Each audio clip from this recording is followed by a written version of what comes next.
വിശുദ്ധ ലൂക്ക എഴുതിയ സുവിശേഷം 1-ാം അധ്യായം. പ്രാരംഭം. നമ്മുടെ ഇടയിൽ നിറവേറിയ കാര്യങ്ങളുടെ വിവരണം എഴുതാൻ അനേകം പേർ പരിശ്രമിച്ചിട്ടുണ്ടല്ലോ. അതാകട്ടെ ആദ്യം മുതൽ തന്നെ വചനത്തിന്റെ ദൃക്സാക്ഷികളും ശുശ്രൂഷകന്മാരും ആയിരുന്നവർ നമുക്ക് ഏൽപ്പിച്ചു തന്നിട്ടുള്ളതനുസരിച്ചാണ്. അല്ലയോ ശ്രേഷ്ഠനായ തെയോഫിലോസ്, എല്ലാ കാര്യങ്ങളും പ്രാരംഭം മുതൽക്കേ സൂക്ഷ്മമായി പരിശോധിച്ചതിന് ശേഷം എല്ലാം ക്രമമായി നിനക്ക് എഴുതുന്നത് ഉചിതമാണെന്ന് എനിക്കും തോന്നി. അത് നിന്നെ പഠിപ്പിച്ചിട്ടുള്ള വചനങ്ങളുടെ വിശ്വസ്തതയെക്കുറിച്ച് നിനക്ക് ബോധ്യം വരാനാണ്. സ്നാപക യോഹന്നാന്റെ ജനനത്തെക്കുറിച്ച് അറിയിപ്പ്. ഹേറോദേസ് യൂദയ രാജാവായിരുന്ന കാലത്ത് അബിയായുടെ ഗണത്തിൽ സഖറിയ എന്ന ഒരു പുരോഹിതൻ ഉണ്ടായിരുന്നു. അഹ്റോന്റെ പുത്രിമാരിൽപ്പെട്ട എലിസബത്ത് ആയിരുന്നു അവന്റെ ഭാര്യ. അവർ ദൈവത്തിന്റെ മുമ്പിൽ നീതിനിഷ്ഠരും കർത്താവിന്റെ കൽപ്പനകളും പ്രമാണങ്ങളും കുറ്റമറ്റ വിധം അനുസരിക്കുന്നവരുമായിരുന്നു. അവർക്കു മക്കളുണ്ടായിരുന്നില്ല. എലിസബത്ത് വന്ധ്യയായിരുന്നു. ഇരുവരും പ്രായം കവിഞ്ഞവരുമായിരുന്നു. തന്റെ ഗണത്തിന് നിശ്ചയിക്കപ്പെട്ടിരുന്ന ക്രമമനുസരിച്ച് ദൈവസന്നിധിയിൽ ശുശ്രൂഷ നടത്തിവരവേ പൗരോഹിത്യ വിധിപ്രകാരം കർത്താവിന്റെ ആലയത്തിൽ പ്രവേശിച്ച് ധൂപം സമർപ്പിക്കാൻ സഖറിയായ്ക്ക് കുറി വീണു. ധൂപാർപ്പണ സമയത്ത് സമൂഹം മുഴുവൻ വെളിയിൽ പ്രാർത്ഥിച്ചുകൊണ്ടിരുന്നു. അപ്പോൾ കർത്താവിന്റെ ദൂതൻ ധൂപപീഠത്തിന്റെ വലതുവശത്ത് നിൽക്കുന്നതായി അവന് പ്രത്യക്ഷപ്പെട്ടു. അവനെ കണ്ട് സഖറിയ അസ്വസ്ഥനാവുകയും ഭയപ്പെടുകയും ചെയ്തു. ദൂതൻ അവനോട് പറഞ്ഞു, സഖറിയ, ഭയപ്പെടേണ്ട. നിന്റെ പ്രാർത്ഥന കേട്ടിരിക്കുന്നു. നിന്റെ ഭാര്യ എലിസബത്തിൽ നിനക്ക് ഒരു പുത്രൻ ജനിക്കും. നീ അവന് യോഹന്നാൻ എന്ന് പേരിടണം. നിനക്ക് ആനന്ദവും സന്തുഷ്ടിയുമുണ്ടാകും. അനേകർ അവന്റെ ജനനത്തിൽ ആഹ്ലാദിക്കുകയും ചെയ്യും. കർത്താവിന്റെ സന്നിധിയിൽ അവൻ വലിയവനായിരിക്കും. വീഞ്ഞോ മറ്റു ലഹരി പാനീയങ്ങളോ അവൻ കുടിക്കുകയില്ല. അമ്മയുടെ ഉദരത്തിൽ വെച്ച് തന്നെ അവൻ പരിശുദ്ധാത്മാവിനാൽ നിറയും. ഇസ്രായേൽ മക്കളിൽ വളരെ പേരെ അവരുടെ ദൈവമായ കർത്താവിലേക്ക് അവൻ തിരികെ കൊണ്ടുവരും. പിതാക്കന്മാരുടെ ഹൃദയങ്ങളെ മക്കളിലേക്കും അനുസരണമില്ലാത്തവരെ നീതിമാന്മാരുടെ വിവേകത്തിലേക്കും തിരിച്ചുവിടാനും സജ്ജീകൃതമായ ഒരു ജനത്തെ കർത്താവിനു വേണ്ടി ഒരുക്കാനും ഏലിയായുടെ ചൈതന്യത്തോടും ശക്തിയോടും കൂടെ അവൻ കർത്താവിന്റെ മുമ്പേ പോകും. സഖറിയ ദൂതനോട് ചോദിച്ചു, ഞാൻ ഇത് എങ്ങനെ അറിയും? ഞാൻ വൃദ്ധനാണ്. എന്റെ ഭാര്യ പ്രായം കവിഞ്ഞവളുമാണ്. ദൂതൻ മറുപടി പറഞ്ഞു, ഞാൻ ദൈവസന്നിധിയിൽ നിൽക്കുന്ന ഗബ്രിയേൽ ആണ്. നിന്നോട് സംസാരിക്കാനും സന്തോഷകരമായ ഈ വാർത്ത നിന്നെ അറിയിക്കാനും ഞാൻ അയക്കപ്പെട്ടിരിക്കുന്നു. യഥാകാലം പൂർത്തിയാകേണ്ട എന്റെ വചനം അവിശ്വസിച്ചതുകൊണ്ട് നീ മൂകനായി തീരും. ഇവ സംഭവിക്കുന്നതുവരെ സംസാരിക്കാൻ നിനക്ക് സാധിക്കുകയില്ല. ജനം സഖറിയായെ കാത്തു നിൽക്കുകയായിരുന്നു. ദേവാലയത്തിൽ അവൻ വൈകുന്നതിനെപ്പറ്റി അവർ അത്ഭുതപ്പെട്ടു. പുറത്തു വന്നപ്പോൾ അവരോട് സംസാരിക്കുന്നതിന് സഖറിയായ്ക്കു കഴിഞ്ഞില്ല. ദേവാലയത്തിൽ വെച്ച് അവന് ഏതോ ദർശനമുണ്ടായി എന്ന് അവർ മനസ്സിലാക്കി. അവൻ അവരോട് ആംഗ്യം കാണിക്കുകയും ഊമനായി കഴിയുകയും ചെയ്തു. തന്റെ ശുശ്രൂഷയുടെ ദിവസങ്ങൾ പൂർത്തിയായപ്പോൾ അവൻ വീട്ടിലേക്ക് പോയി. താമസിയാതെ അവന്റെ ഭാര്യ എലിസബത്ത് ഗർഭം ധരിച്ചു.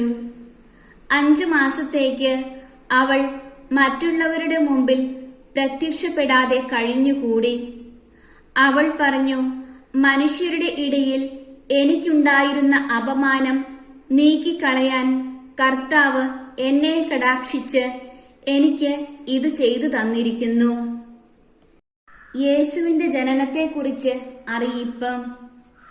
6-ാം മാസം ഗബ്രിയേൽ ദൂതൻ ഗലീലയിൽ നസ്രത്ത് എന്ന പട്ടണത്തിൽ ദാവീദിന്റെ വംശത്തിൽപ്പെട്ട ജോസഫ് എന്നു പേരായ പുരുഷനുമായി വിവാഹ നിശ്ചയം ചെയ്തിരുന്ന കന്യകയുടെ അടുത്തേക്ക് ദൈവത്താൽ അയക്കപ്പെട്ടു. അവളുടെ പേര് മറിയം എന്നായിരുന്നു. ദൂതൻ അവളുടെ അടുത്ത് വന്നു പറഞ്ഞു, ദൈവകൃപ നിറഞ്ഞവളെ സ്വസ്തി, കർത്താവ് നിന്നോട് കൂടെ. ഈ വചനം കേട്ട് അവൾ വളരെ അസ്വസ്ഥയായി. എന്താണ് ഈ അഭിവാദനത്തിന്റെ അർത്ഥം എന്ന് അവൾ ചിന്തിച്ചു. ദൂതൻ അവളോട് പറഞ്ഞു, മറിയമേ, നീ ഭയപ്പെടേണ്ട. ദൈവസന്നിധിയിൽ നീ കൃപ കണ്ടെത്തിയിരിക്കുന്നു. നീ ഗർഭം ധരിച്ച് ഒരു പുത്രനെ പ്രസവിക്കും. നീ അവന് യേശു എന്ന് പേരിടണം. അവൻ വലിയവനായിരിക്കും, അത്യുന്നതന്റെ പുത്രൻ എന്ന് വിളിക്കപ്പെടും. അവന്റെ പിതാവായ ദാവീദിന്റെ സിംഹാസനം ദൈവമായ കർത്താവ് അവന് കൊടുക്കും. യാക്കോബിന്റെ ഭവനത്തിന്മേൽ അവൻ എന്നേക്കും ഭരണം നടത്തും. അവന്റെ രാജ്യത്തിന് അവസാനം ഉണ്ടാകുകയില്ല. മറിയം ദൂതനോട് പറഞ്ഞു, ഇതെങ്ങനെ സംഭവിക്കും? ഞാൻ പുരുഷനെ അറിയുന്നില്ലല്ലോ. ദൂതൻ മറുപടി പറഞ്ഞു, പരിശുദ്ധാത്മാവ് നിന്റെ മേൽ വരും, അത്യുന്നതന്റെ ശക്തി നിന്റെ മേൽ ആവസിക്കും. ആകയാൽ ജനിക്കാൻ പോകുന്ന ശിശു പരിശുദ്ധൻ, ദൈവപുത്രൻ എന്ന് വിളിക്കപ്പെടും. ഇതാ, നിന്റെ ചാർച്ചക്കാരി വൃദ്ധയായ എലിസബത്തും ഒരു പുത്രനെ ഗർഭം ധരിച്ചിരിക്കുന്നു. വന്ധ്യ എന്ന് പറഞ്ഞിരുന്ന അവൾക്ക് ഇത് 6-ാം മാസമാണ്. ദൈവത്തിന് ഒന്നും അസാധ്യമല്ല. മറിയം പറഞ്ഞു, ഇതാ കർത്താവിന്റെ ദാസി, നിന്റെ വാക്ക് എന്നിൽ നിറവേറട്ടെ. അപ്പോൾ ദൂതൻ അവളുടെ മുമ്പിൽ നിന്ന് മറഞ്ഞു. എലിസബത്ത് മറിയത്തെ സ്തുതിക്കുന്നു. ആ ദിവസങ്ങളിൽ മറിയം യൂദയായിലെ മലമ്പ്രദേശത്തുള്ള ഒരു പട്ടണത്തിലേക്ക് തിടുക്കത്തിൽ യാത്ര പുറപ്പെട്ടു. അവൾ സഖറിയായുടെ വീട്ടിൽ പ്രവേശിച്ച് എലിസബത്തിനെ അഭിവാദനം ചെയ്തു. മറിയത്തിന്റെ അഭിവാദനം കേട്ടപ്പോൾ എലിസബത്തിന്റെ ഉദരത്തിൽ ശിശു കുതിച്ചു ചാടി. എലിസബത്ത് പരിശുദ്ധാത്മാവ് നിറഞ്ഞവളായി. അവൾ ഉദ്ഘോഷിച്ചു, നീ സ്ത്രീകളിൽ അനുഗ്രഹീതയാണ്, നിന്റെ ഉദരഫലവും അനുഗ്രഹീതം. എന്റെ കർത്താവിന്റെ അമ്മ, എന്റെ അടുത്തു വരാനുള്ള ഈ ഭാഗ്യം എനിക്ക് എവിടെ നിന്ന്? ഇതാ, നിന്റെ അഭിവാദന സ്വരം എന്റെ ചെവികളിൽ പതിച്ചപ്പോൾ ശിശു എന്റെ ഉദരത്തിൽ സന്തോഷത്താൽ കുതിച്ചു ചാടി. കർത്താവ് അരുളി ചെയ്ത കാര്യങ്ങൾ നിറവേറുമെന്ന് വിശ്വസിച്ചവൾ ഭാഗ്യവതി. മറിയത്തിന്റെ സ്തോത്രഗീതം. മറിയം പറഞ്ഞു, എന്റെ ആത്മാവ് കർത്താവിനെ മഹത്വപ്പെടുത്തുന്നു. എന്റെ ചിത്തം എന്റെ രക്ഷകനായ ദൈവത്തിൽ ആനന്ദിക്കുന്നു. അവിടുന്ന് തന്റെ ദാസിയുടെ താഴ്മയെ കടാക്ഷിച്ചു. ഇപ്പോൾ മുതൽ സകല തലമുറകളും എന്നെ ഭാഗ്യവതി എന്ന് പ്രകീർത്തിക്കും. ശക്തനായവൻ എനിക്ക് വലിയ കാര്യങ്ങൾ ചെയ്തിരിക്കുന്നു. അവിടുത്തെ നാമം പരിശുദ്ധമാണ്. അവിടുത്തെ ഭക്തരുടെ മേൽ തലമുറകൾ തോറും അവിടുന്ന് കരുണ വർഷിക്കും. അവിടുന്ന് തന്റെ ഭുജം കൊണ്ട് ശക്തി പ്രകടിപ്പിച്ചു. ഹൃദയ വിചാരത്തിൽ അഹങ്കരിക്കുന്നവരെ ചിതറിച്ചു. ശക്തന്മാരെ സിംഹാസനത്തിൽ നിന്ന് മറിച്ചിട്ടു. എളിയവരെ ഉയർത്തി. വിശക്കുന്നവരെ വിശിഷ്ട വിഭവങ്ങൾ കൊണ്ട് സംതൃപ്തരാക്കി. സമ്പന്നരെ വെറും കൈയോടെ പറഞ്ഞയച്ചു. തന്റെ കാരുണ്യം അനുസ്മരിച്ചുകൊണ്ട് അവിടുന്ന് തന്റെ ദാസനായ ഇസ്രായേലിനെ സഹായിച്ചു. നമ്മുടെ പിതാക്കന്മാരായ അബ്രാഹത്തോടും അവന്റെ സന്തതികളോടും എന്നേക്കുമായി ചെയ്ത വാഗ്ദാനം അനുസരിച്ച് തന്നെ മറിയം അവളുടെ കൂടെ 3 മാസത്തോളം താമസിച്ചു. പിന്നെ വീട്ടിലേക്ക് മടങ്ങി. സ്നാപക യോഹന്നാന്റെ ജനനം. എലിസബത്തിന് പ്രസവ സമയമായി. അവൾ ഒരു പുത്രനെ പ്രസവിച്ചു. കർത്താവ് അവളോട് വലിയ കാരുണ്യം കാണിച്ചിരിക്കുന്നു എന്നു കേട്ട അയൽക്കാരും ബന്ധുക്കളും അവളോടൊത്ത് സന്തോഷിച്ചു. 8-ാം ദിവസം അവർ ശിശുവിന്റെ പരിച്ഛേദനത്തിന് വന്നു. പിതാവിന്റെ പേരനുസരിച്ച് സഖറിയ എന്ന് അവന് പേര് നൽകാൻ അവർ ആഗ്രഹിച്ചു. എന്നാൽ ശിശുവിന്റെ അമ്മ അവരോട് പറഞ്ഞു, അങ്ങനെയല്ല, അവൻ യോഹന്നാൻ എന്ന് വിളിക്കപ്പെടണം. അവർ അവളോട് പറഞ്ഞു, നിന്റെ ബന്ധുക്കളിൽ ആർക്കും ഈ പേരില്ലല്ലോ. ശിശുവിന് എന്തു പേര് നൽകാനാണ് ആഗ്രഹിക്കുന്നതെന്ന് അവന്റെ പിതാവിനോട് അവർ ആംഗ്യം കാണിച്ചു ചോദിച്ചു. അവൻ ഒരു എഴുത്തുപലക വരുത്തി അതിൽ എഴുതി, യോഹന്നാൻ എന്നാണ് അവന്റെ പേര്. എല്ലാവരും അത്ഭുതപ്പെട്ടു. തൽക്ഷണം അവന്റെ വായ് തുറക്കപ്പെട്ടു, നാവ് സ്വതന്ത്രമായി. അവൻ ദൈവത്തെ വാഴ്ത്തിക്കൊണ്ട് സംസാരിക്കാൻ തുടങ്ങി. അയൽക്കാർക്കെല്ലാം ഭയമുണ്ടായി. യൂദയായിലെ മലനാട്ടിലെങ്ങും ഈ സംഗതികൾ സംസാര വിഷയമാവുകയും ചെയ്തു.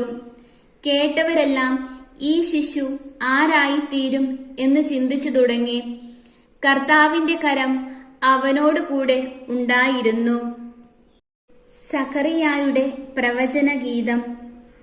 അവന്റെ പിതാവായ സഖറിയ പരിശുദ്ധാത്മാവിനാൽ നിറഞ്ഞു പ്രവചിച്ചു. ഇസ്രായേലിന്റെ ദൈവമായ കർത്താവ് വാഴ്ത്തപ്പെട്ടവൻ. അവിടുന്ന് തന്റെ ജനത്തെ സന്ദർശിച്ചു രക്ഷിച്ചു. തന്റെ ദാസനായ ദാവീദിന്റെ ഭവനത്തിൽ നമുക്ക് ശക്തനായ ഒരു രക്ഷകനെ ഉയർത്തി. ആദിമുതൽ തന്റെ വിശുദ്ധന്മാരായ പ്രവാചകന്മാരുടെ അധരങ്ങളിലൂടെ അവിടുന്ന് അരുളി ചെയ്തതുപോലെ ശത്രുക്കളിൽ നിന്നും നമ്മെ വെറുക്കുന്നവരുടെ കയ്യിൽ നിന്നും നമ്മെ രക്ഷിക്കാനും നമ്മുടെ പിതാക്കന്മാരോട് വാഗ്ദാനം ചെയ്ത കാരുണ്യം നിവർത്തിക്കാനും നമ്മുടെ പിതാവായ അബ്രാഹത്തോട് ചെയ്ത അവിടുത്തെ വിശുദ്ധമായ ഉടമ്പടി അനുസ്മരിക്കാനും ശത്രുക്കളുടെ കൈകളിൽ നിന്ന് വിമോചിതരായി നിർഭയം പരിശുദ്ധിയിലും നീതിയിലും എപ്പോഴും അവിടുത്തെ മുമ്പിൽ ശുശ്രൂഷ ചെയ്യാൻ വേണ്ട അനുഗ്രഹം നമുക്ക് നൽകാനുമായിട്ടാണ് ഇത്. നീയോ കുഞ്ഞെ അത്യുന്നതന്റെ പ്രവാചകൻ എന്ന് വിളിക്കപ്പെടും. കർത്താവിന് വഴിയൊരുക്കാൻ അവിടുത്തെ മുമ്പേ നീ പോകും. അത് അവിടുത്തെ ജനത്തിന് പാപമോചനം വഴിയുള്ള രക്ഷയെക്കുറിച്ച് അറിവ് കൊടുക്കാനും നമ്മുടെ ദൈവത്തിന്റെ കാരുണ്യാതിരേകം കൊണ്ട് ഉയരത്തിൽ നിന്നുള്ള ഉദയരശ്മി നമ്മെ സന്ദർശിക്കുമ്പോൾ ഇരുളിലും മരണത്തിന്റെ നിഴലിലും ഇരിക്കുന്നവർക്ക് പ്രകാശം വീശാനും സമാധാനത്തിന്റെ മാർഗത്തിലേക്ക് നമ്മുടെ പാദങ്ങളെ നയിക്കാനും വേണ്ടിയാണ്. ശിശു വളർന്നു, ആത്മാവിൽ ശക്തിപ്പെട്ടു.